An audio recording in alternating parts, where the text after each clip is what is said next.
Mic check 1 2 1 2. It's the Y2K Collector here, and as many of you know, I've been inputting all of the games that are in my collection back into GameEye, and so it has me going through some of my collection. And as the numbers begin to add up, and as I see the value start to increase when it comes to what GameEye is showing me my games are worth, I started to ask myself the question, are video games a viable investment? And does it make sense to try and invest in rare and collectible video games today in 2024?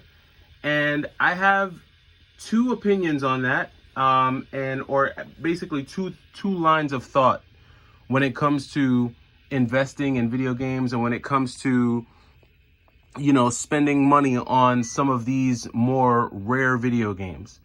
So you have two sides that you can look at it. I typically approach buying video games from the standpoint of a video game player and a video game collector. I've played video games my entire life. Video games are not something that I just decided to get into as an adult. It's something that's always been a part of my life. It's something that I always grew up watching friends and family partake in, and I myself have partaken in them.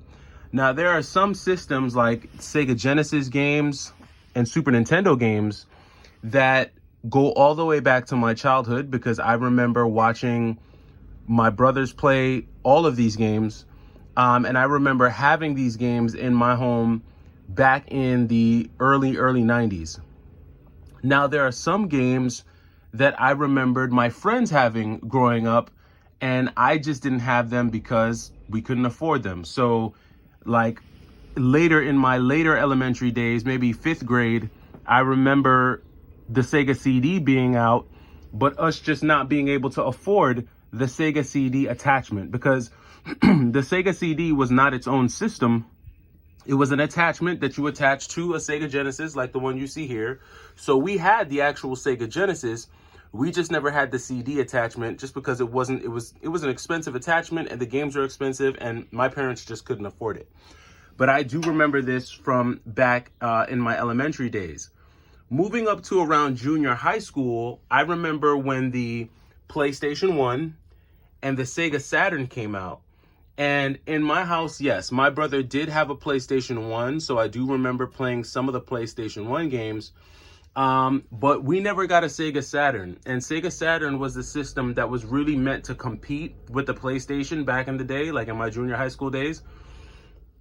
And because not a lot of people had the Sega Saturn, and because the Sega Saturn was considerably more than a PlayStation 1, we never got a chance to actually own a Sega Saturn in my house. And this is what the Sega Saturn looks like right here. So we never actually had a chance to have a Sega Saturn, but I had friends who had a Sega Saturn, and I had friends who had Sega Saturn games, and they would tell me how fun those games were. It's just not something I was able to experience, even though I knew that they were there.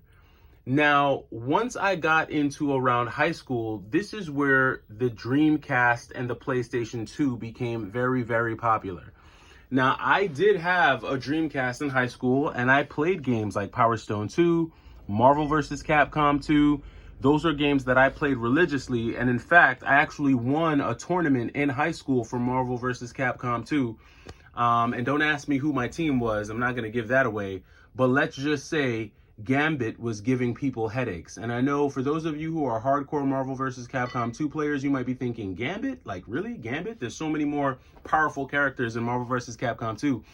But Gambit has a secret move in Marvel vs. Capcom 2 that can almost ensure you a win in any match. If you look it up, it's a little bit of a cheap move, but it's a move that only Gambit can do. And for those who know, you know. And so, yeah, high school was made up of playing Dreamcast and PlayStation 2. Just because that was a great system. Now, moving further along in high school, then comes the GameCube. Now, the GameCube was probably one of the only systems that my mom actually bought me, like brand new. A lot of the systems that I had, especially between like junior high and high school, I had to buy on my own by working jobs like McDonald's and Burger King Just because my parents weren't big believers in video games, they really felt like they were a waste of time. They felt like they rotted your brain. They felt like there were better things that you could be doing with your time. And then you have consoles like the Neo Geo, right?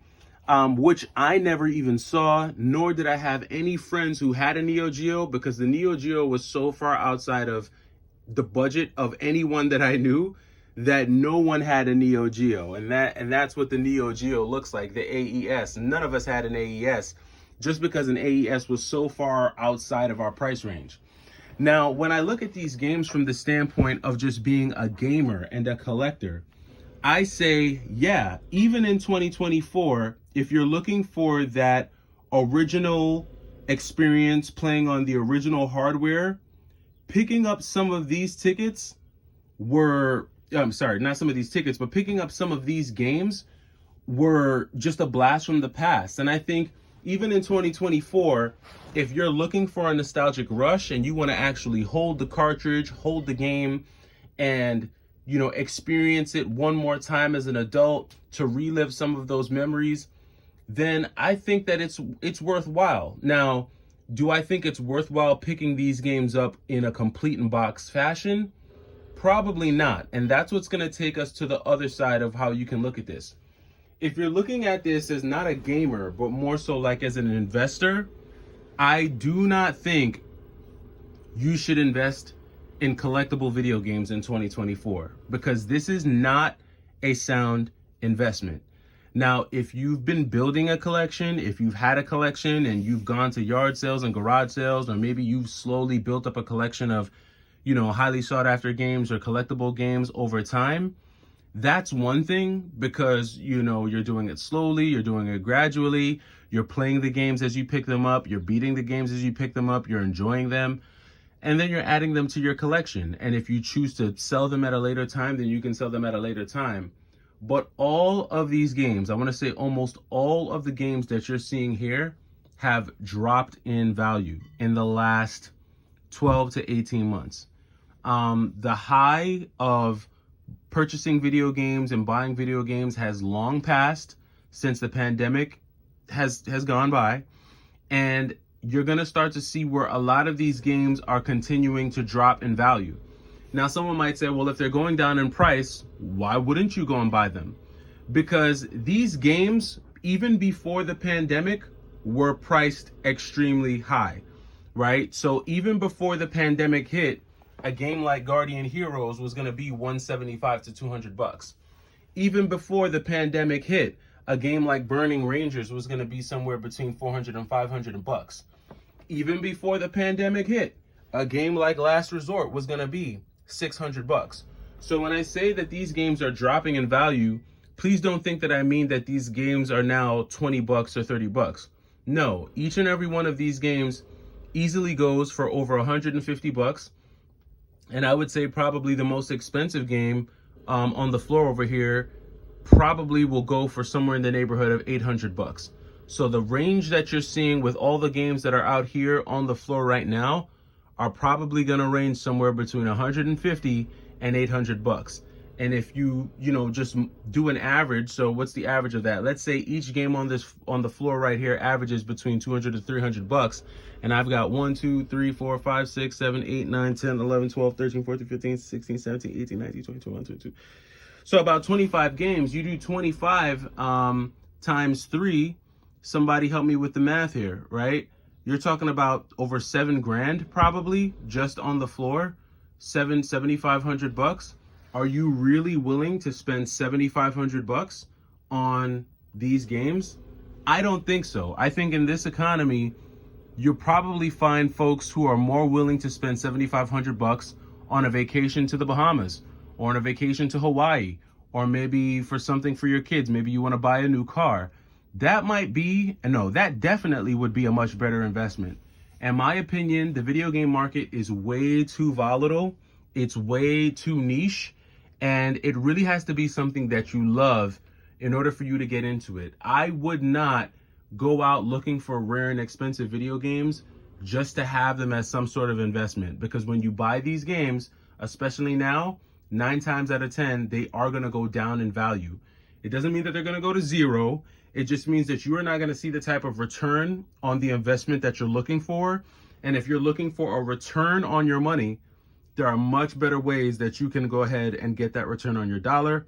You'd be much better off just putting $7,500 in an index fund or maybe buying some stocks, and you'll definitely see a better return on your investment there. But on the flip side of that, if you are passionate about video games, if you do love the games that you play, and you do, want to build a collection because it's something that you're passionate about, these are some of the most fun games you will ever play. And that I can guarantee you. Every game that you see right here on the floor is a rock star when it comes to fun gameplay, originality, amazing soundtracks, awesome visuals, and the whole 9 yards. So let me know what you think down in the comments. Do you think in 2024 investing in video games is a smart investment, or do you think there's better things that you can go ahead and do with your money?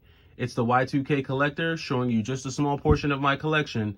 Hopefully you're doing well this week, and I will see you this weekend. Take it easy.